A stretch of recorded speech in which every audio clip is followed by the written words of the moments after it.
Oi, eu sou a Jaque e eu ainda não tinha lido as Crônicas de Nárnia.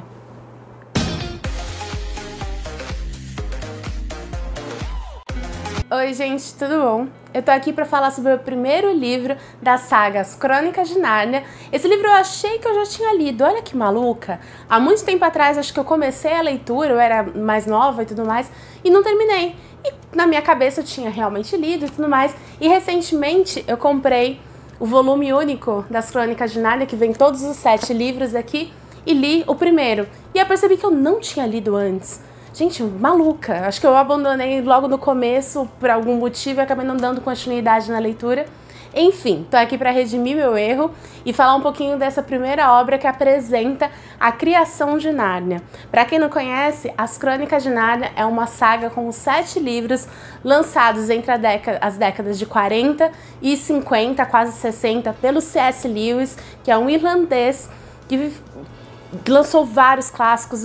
A principal saga dele foi As Crônicas de Nárnia, mas ele lançou muitos livros não ficcionais também. Ele foi um grande estudioso da era medieval, ele estudou muito o cristianismo e ele falava muito sobre esse assunto.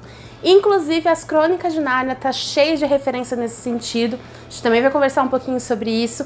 E esse primeiro livro, especificamente, O Sobrinho do Mago, que é o primeiro aqui da série, ele fala muito justamente disso, da criação de Nárnia, e tem muita referência ao cristianismo. Esse primeiro aqui. E eu gostei muito, muito mesmo. Ele foi o 6º livro cronologicamente. Foi o 6º livro escrito, então ele foi escrito em 1955, muito depois do lançamento do primeiro, que é o famoso Leão, a Feiticeira e o Guarda-Roupa, que até teve adaptação cinematográfica e tudo mais, um grande sucesso. Só que ele contava as coisas antes desse primeiro livro. Então, por isso que cronologicamente ele é o primeiro e por isso que nos volumes únicos, assim, ele é sempre colocado em primeiro. Eu terminei de ler esse livro, acho que em questão de 2 dias. Ele é bem curtinho, ele tem bem poucas páginas mesmo, só essa primeira parte aqui. E já logo comecei o segundo. Só que como eu emendei com uma outra leitura, não tem nada a ver com Nárnia, eu preciso depois retomar, por isso eu resolvi fazer esse vídeo separadamente. Mas deixa de lado a enrolação e vamos falar um pouquinho da história. Antes disso, aliás, mais uma pausa.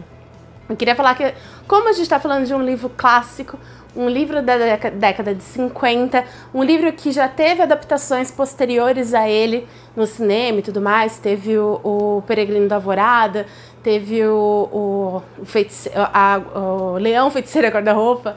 Então, não tem por que eu tá fazendo segredo com relação a spoiler, especialmente porque é o primeiro livro, foi um livro que foi pulado nessas histórias. Então, muita coisa que tem aqui já foi mostrado nos demais filmes, né? Já foi falado também nos outros livros.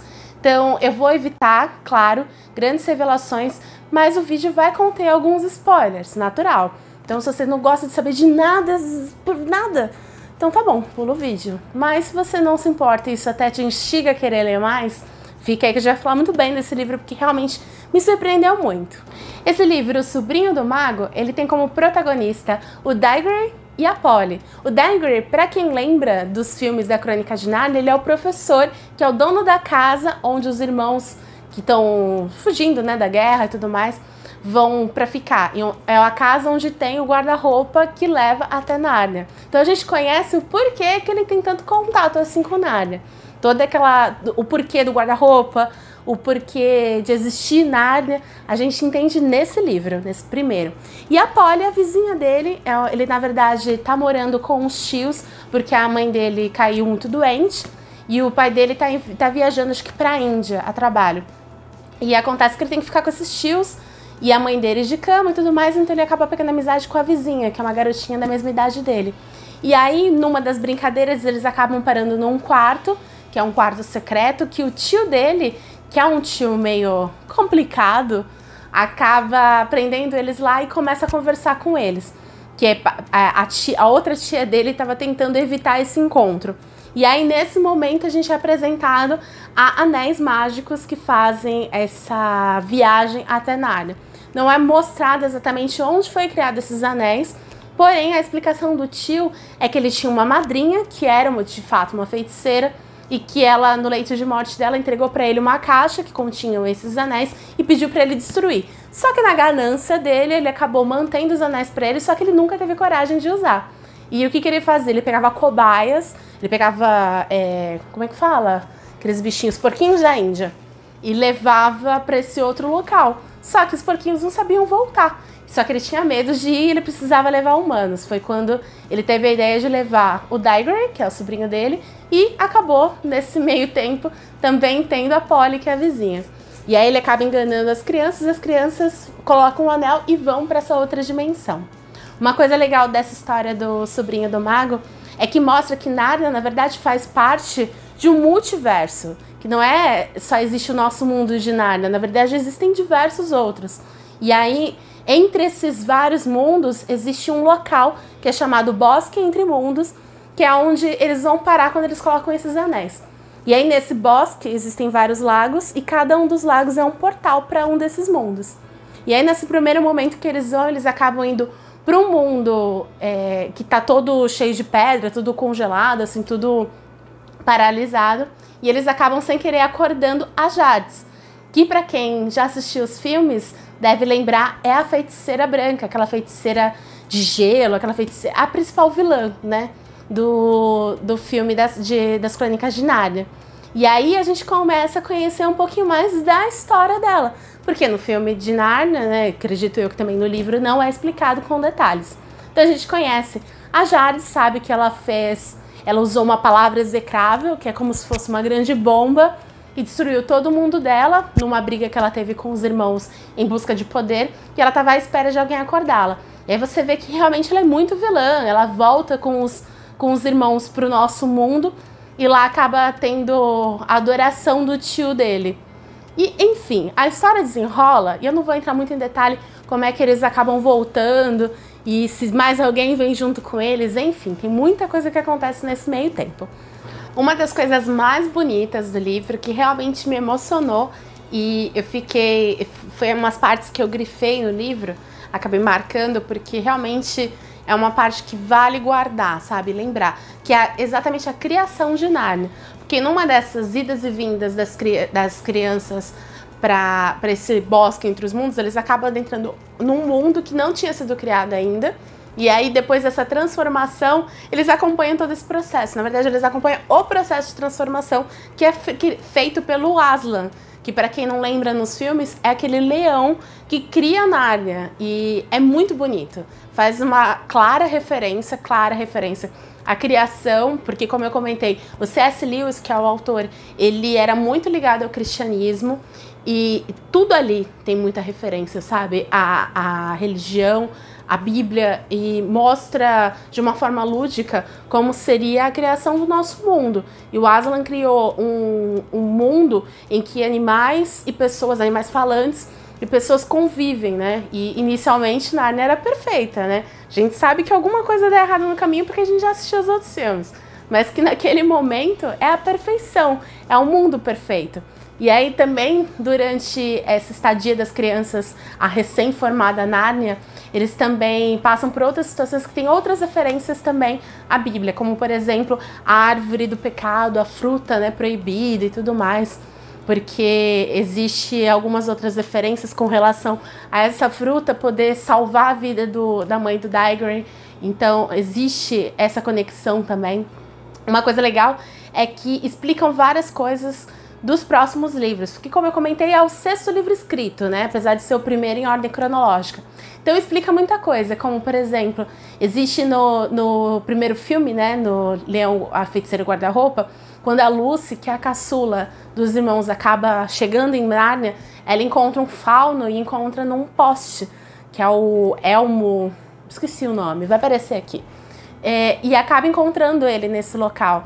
E é uma coisa que sou estranho, porque é uma luminária de Londres, bem no estilo realmente europeu, e tá lá naquele mundo fantasioso, né? Como que foi parar lá? E mostra isso no primeiro livro. Além disso, mostra também como que foi feito o guarda-roupa. O guarda-roupa é aquela passagem entre o nosso mundo e Nárnia. E tem uma explicação muito lógica para isso. Eu adorei a ideia. Achei muito bem feita, muito criativa. E achei legal ter essa explicação também. Não tem como falar de Nárnia e não lembrar do Senhor dos Anéis, porque pra quem não sabe, o C.S. Lewis, o autor das Crônicas de Nárnia, ele era muito amigo em vida do Tolkien, que é o criador de todo o universo do Senhor dos Anéis. Eles acabaram se conhecendo na Universidade de Oxford, onde os dois davam aulas, e dizem que o Tolkien foi uma influência muito forte para que o C.S. Lewis voltasse a acreditar nas teorias, né, nos ensinamentos do cristianismo. Porque apesar dele ter sido criado dentro das doutrinas cristãs, ele foi para a Primeira Guerra, ele acabou tendo vários conflitos com a família, com o pai, né, porque a mãe dele já era falecida, e acabou se afastando desses ensinamentos. E lá, quando ele tinha mais ou menos uns 30 anos, foi quando ele conheceu o Tolkien, e nessa relação que ele teve com um amigo, ele acabou voltando para o cristianismo, voltando para Cristo. E aí o que acontece é que ele acabou virando um grande filósofo, um grande estudioso dessa área.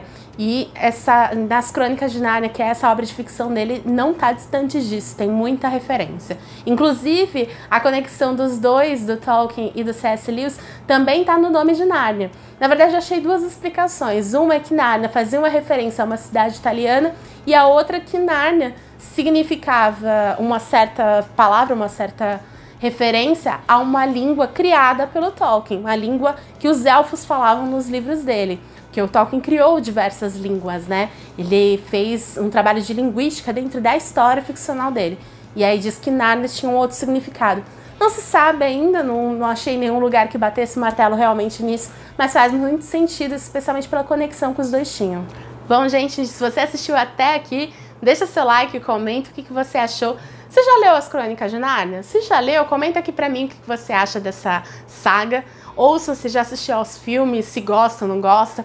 Eu confesso que a primeira vez que eu assisti o primeiro filme de Nárnia me soou estranho, a trama parecia que faltava alguma coisa, sabe? Algumas coisas foram jogadas sem explicação na minha cabeça quando eu era mais nova. E hoje em dia, lendo o livro, eu entendo muitas coisas.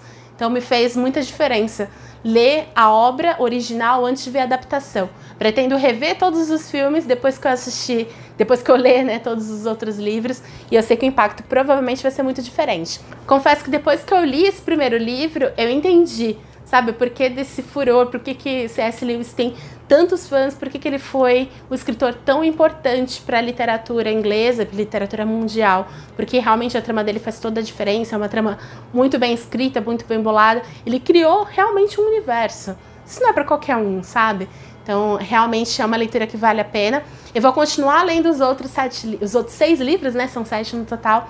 E eu prometo que vou comentar para vocês tudo o que eu achei. Já de primeira, assim, eu já digo que vale a leitura. E aí, comenta aqui pra mim o que você achou também. Enfim, siga o canal, dê like, dê joinha, se inscreva, ative o sininho pra você ser notificado quando chegar vídeo novo. Eu tô buscando trazer sempre coisas novas, coisas bacanas relacionadas à cultura, à literatura, pra gente sempre se manter bem informado e saber de coisas boas. Então é isso, espero que vocês tenham gostado. Um grande beijo e até o próximo.